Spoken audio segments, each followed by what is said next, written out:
Maria Cristina Rocco Corona, Your Honor, which we request to be marked, which request to be marked as Exhibit 147. Thank you. Mark it accordingly. And,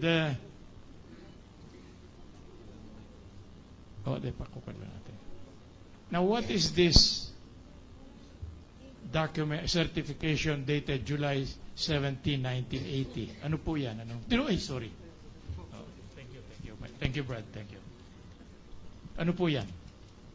Ibinigay ho sa akin ito ni Mrs. Cristina Rocco to show me that she has the power of attorney for the sale of that particular property of her sister. I see. We will request, Your Honor, that we be allowed to mark this the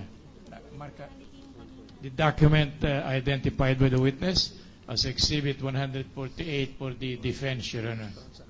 Mark it accordingly. Your Honor, may I make this manifestation? When we were presenting our evidence, the defense was very technical in their objection. This is a document executed in 1984. It has nothing to do whatsoever with the alleged sale of the property, the Marikina property in 1990. So I cannot see the relevance, Your Honor. So what is your objection? Immaterial, irrelevant, and impertinent. We submit, Your Honor.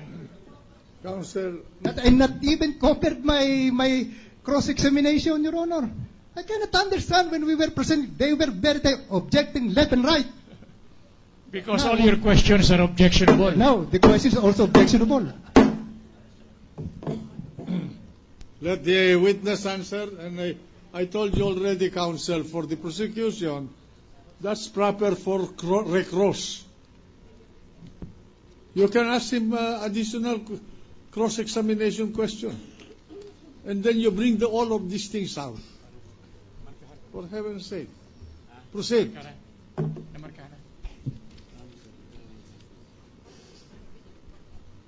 Hindi, markahan na ito, then we will make the substitution later para maka-progress na lang. May we request, Your Honor, that the special power of attorney identified by the witness be marked as Exhibit 147 and the certification dated July 17, 1990 be marked as Exhibit 148.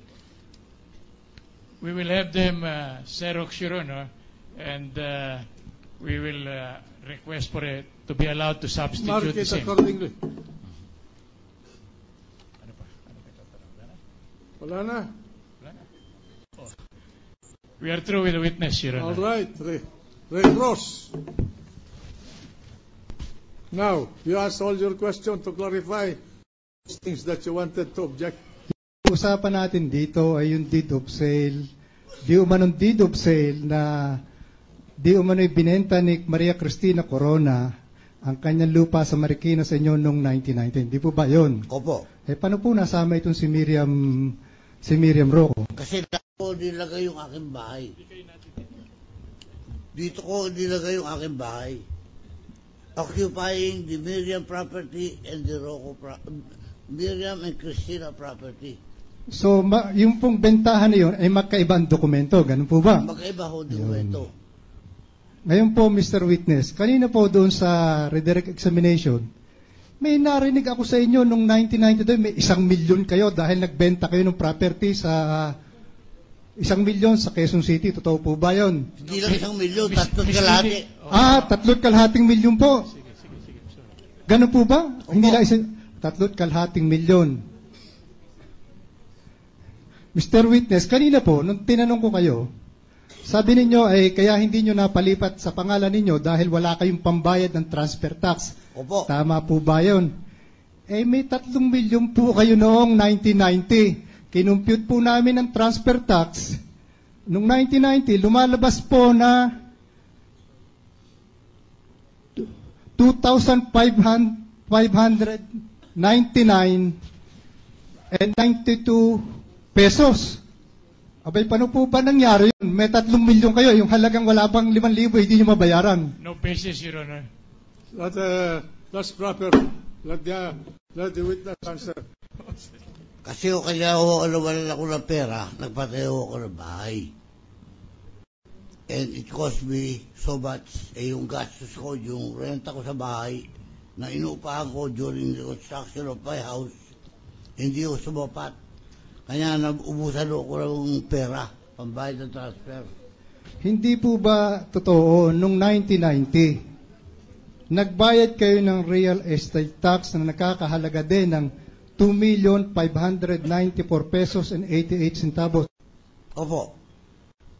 Ibig po ba nyo sabihin, mas una yung binayaran yung real estate tax kaysa ipinalipat nyo sa pangalan nyo yung titulo ng lupa? Ganun po ba? Ganun po nangyari dahil... Babayad ng ninyo ang real estate tax, hindi po ba ganun? Opo.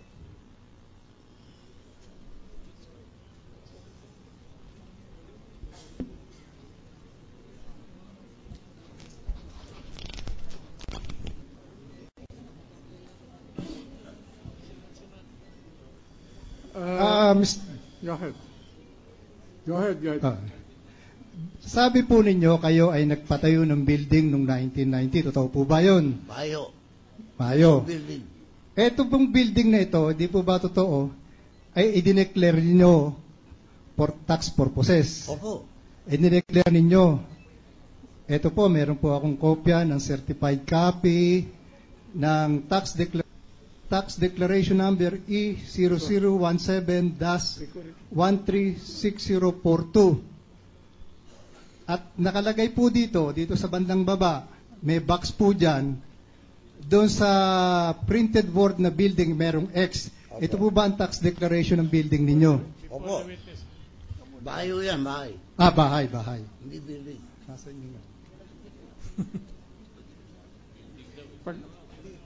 I-clarify ko lang po ang ginong witness.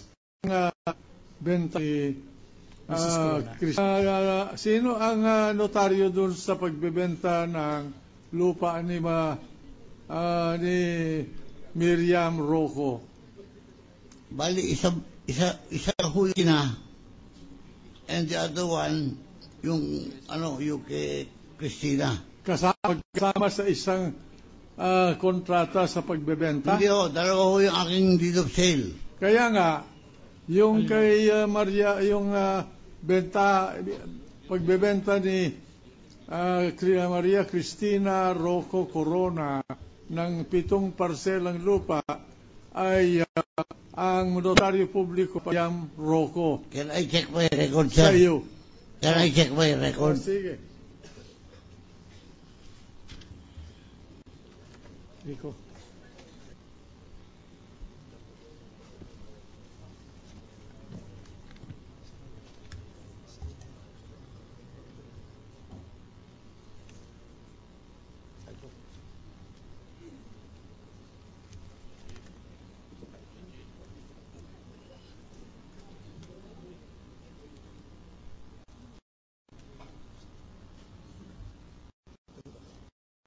Witness.